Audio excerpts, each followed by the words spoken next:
Everyone, and welcome back to my channel. My name is Lara, and in this lesson we are going to be talking about detailed summary of second class citizen by Buchi and Emecheta. So let's go.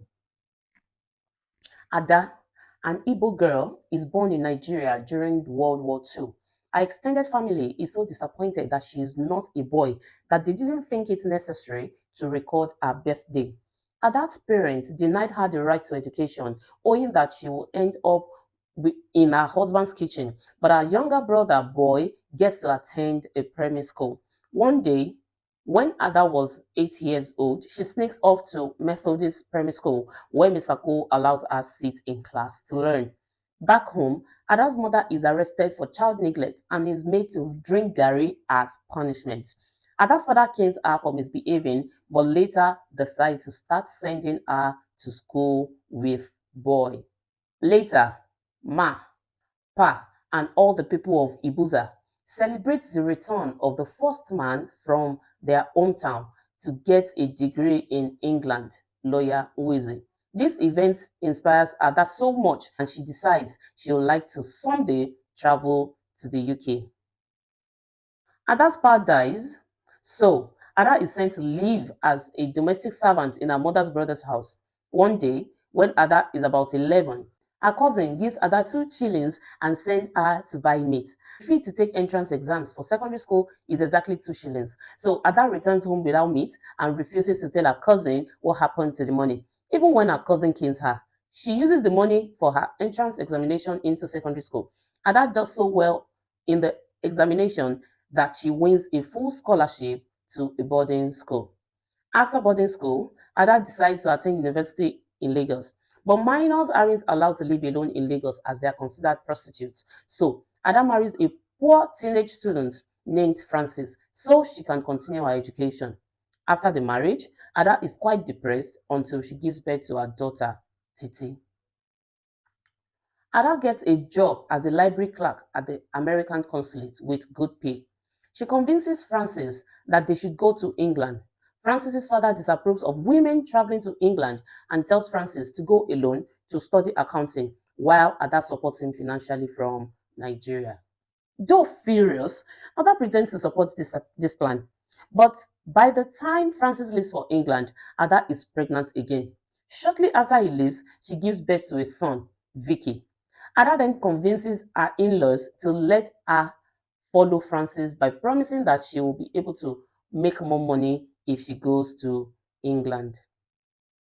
When Ada, Titi, and Vicky joins Francis in England, Ada is horrified to see the tiny room Francis rents and to learn that their neighbors are working class. She expected Francis to be in a good living condition as she never fails to send him money. Francis angrily tells her that all black people in England are second-class citizens. He tries to convince her to take a factory job, but Ada insists on applying only to white-collar jobs. Eventually, she gets a job offer to be a library assistant only to realize that she's pregnant again. The job requires a medical examination, so Ada is very friendly with the elderly male doctor so he won't notice that she's pregnant. Her plan works. She now believes that Francis is still with her because he's economically dependent on her, but she still wants to be in the marriage. Francis and Ada agrees that while Ada works, Francis will study and watch the children until a nursery spot opens up for them. But after a while, Francis dislikes caring for the children and says he won't do it anymore. Through the help of a neighbor, Ada finds a certified daily minder named Trudy to watch the children. When Titi stops talking after a few weeks of staying with Trudy, Ada becomes suspicious, goes to Trudy's house unannounced, and finds Trudy flirting with a man inside while Titi and Vicky are left unsupervised in Trudy's filthy yard. Ada goes straight to the local children officer, Miss Sterling, but Trudy follows Ada and lies to Miss Sterling about what happened. Ada is shocked to discover that some white people lie just like some black people do and wonders why. In that case, white people make claims to racial superiority. Since Trudy promises to improve her childcare and Ada can't find another babysitter, Ada didn't have any choice but to keep taking the children to Trudy. Not long after, Ada realizes that Titi stopped talking because Francis demanded that she only speak English, which Titi doesn't know so well. One day, when Ada returns to the library from her lunch break and her co-worker meets her with a message that Vicky is very sick, Ada rushes to Trudy's where an ambulance is already waiting.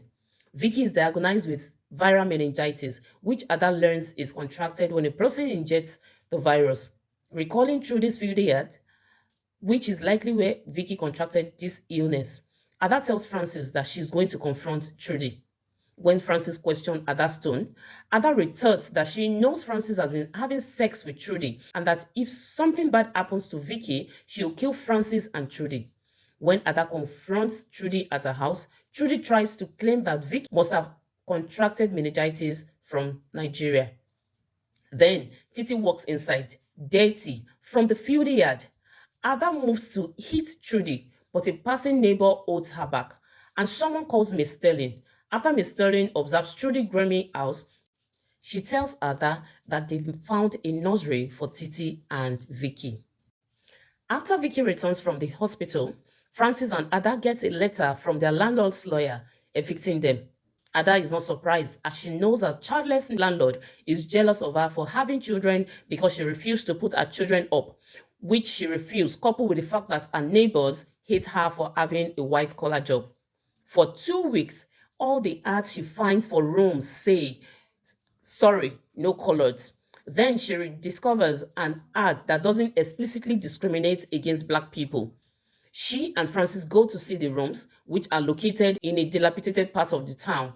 But when the white landlady sees that they are Black, she tells them that the rooms are already rented. Ada becomes desperate enough to rent from Mr. Noble, a Nigerian man who immigrated to England in the 1940s.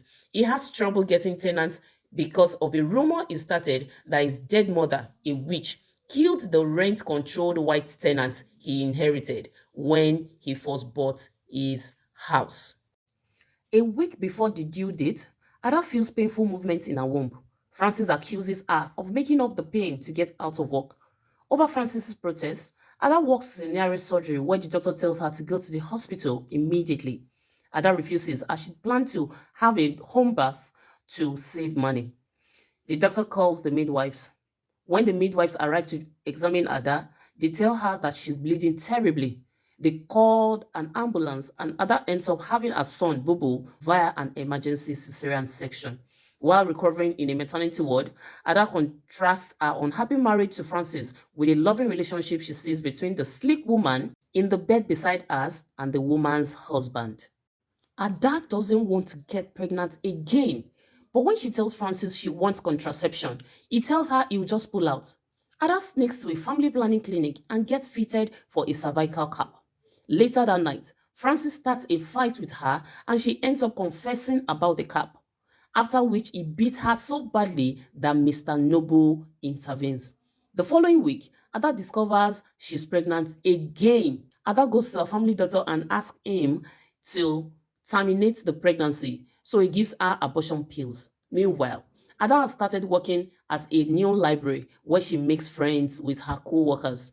One co-worker, Bill, introduces her to novels by Black writers. Yet, Ada doesn't tell any of her nice co-workers about her problems. After 3 months, Ada realizes that the abortion pills haven't worked. She goes to a park to think. An Igbo immigrant approaches her, introduces himself as Okpara, and asks whether she'd had a fight with her husband. He offers to help Ada ask her husband's forgiveness. Though irritated, Ada walks him back to her apartment. Okpara warns Francis that Ada is so unhappy she could have a mental breakdown, like many lonely Nigerian immigrants do, and tells Francis that his sons will never respect him unless he gets a job and starts supporting the family. Okpara insists that Francis and Ada socialize with him and his wife, but Okpara is unable to convince Francis to get a job as he's too used to taking Ada's money. Eventually, Ada tells Francis that she's pregnant and that she's not going to support him anymore. Though Francis protests, Ada stands firm. After she gives birth to her fourth child, a daughter named Dada, Francis gets a job. Meanwhile, Ada stays at home and cares for the children.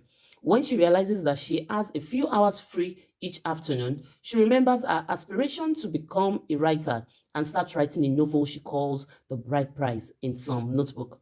When Ada finishes The Bride Price, she shows it to her former co-workers, including Bill, who tells her it's her brainchild and suggests she try to get it published.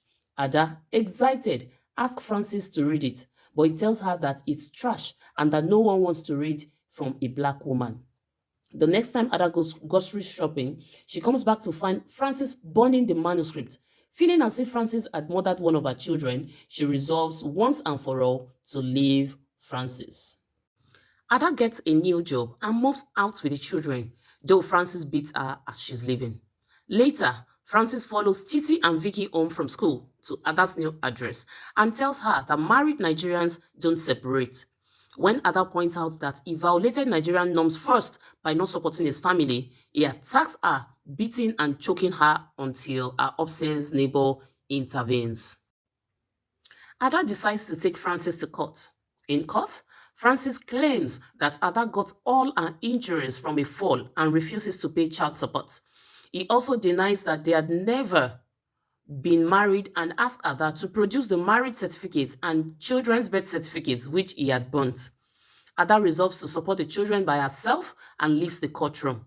Walking aimlessly, she encounters an old high school friend who sees her wedding ring and pays for a taxi back home, as they assumes that she and Francis are still together. And this brings us to the end of the summary of Second Class Citizen by Buchi Emecheta. The next videos you'll be seeing will be on the characterization, the characters, and the themes. And of course, likely questions in GC and WAEC from Second Class Citizens. So make sure you follow, you like, you share this video, and turn on the notification bell so you will not miss any tutorial. Till I come your way next time, stay safe and revise.